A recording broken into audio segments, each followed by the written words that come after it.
Komisi Pemberantasan Korupsi berhasil membongkar praktik korupsi di lingkungan Direktorat Jenderal Pajak Kementerian Keuangan melalui operasi tangkap tangan yang menjerat 8 orang pada Jumat 9 Januari 2026 dan Sabtu 10 Januari 2026. 3 orang pun kini telah ditetapkan sebagai tersangka.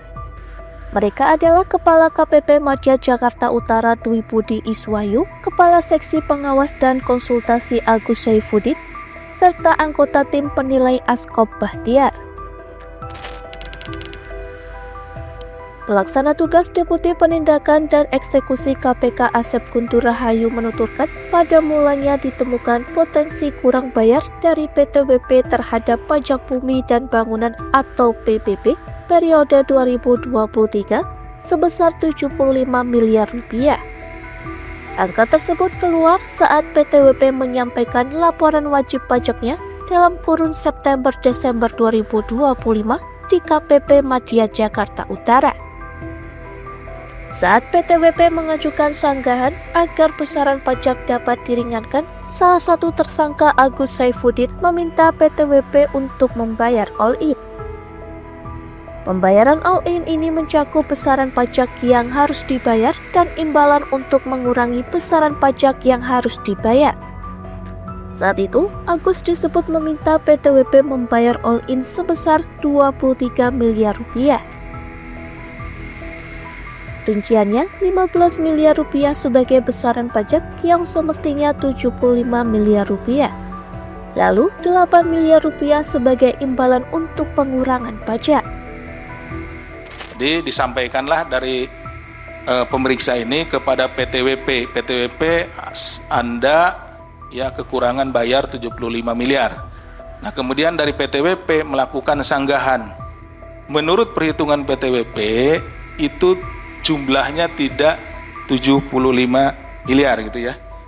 Ini juga bahwa saudara AGS, Kepala Seksi Pengawasan dan Konsultasi KPP Madya Jakarta Utara meminta agar PTWP melakukan pembayaran pajak all-in. Jadi ini turun-turun terus ini.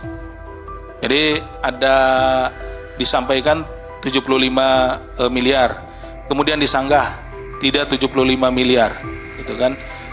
Sampailah turun, itu ya, oleh saudara AGS ini bahwa ya sudah. Anda PTWP membayar all-in sebesar 23 miliar. 23 miliar ini dibagi 15 miliar untuk kekurangan pajaknya, dan dia juga ya oknum ini minta pi sebesar 8 miliar. Jadi dijumlahkan.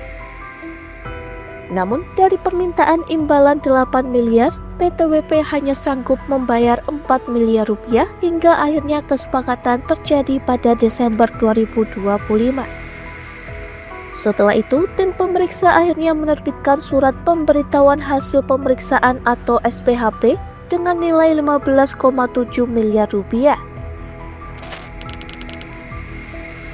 Dalam OTT ini, KPK menyita barang bukti berupa uang tunai dalam mata uang rupiah senilai 793 juta dan 165.000 dolar Singapura. Lalu ada juga logam mulia dengan total nilai mencapai 6,38 miliar rupiah. Seluruh barang bukti senilai 6,38 miliar rupiah itu merupakan imbalan yang diterima ketiga pejabat pajak KPP Madya Jakarta Utara. Berbeda dari praktik sebelumnya, KPK tidak menampilkan para tersangka ke hadapan publik karena telah mengadopsi Kitab Undang-Undang Hukum Acara Pidana baru yang menekankan perlindungan hak asasi manusia dan asas praduga tak bersalah. Meski demikian, KPK menegaskan penyidikan akan terus berkembang dan tidak menutup kemungkinan menyeret pihak lain.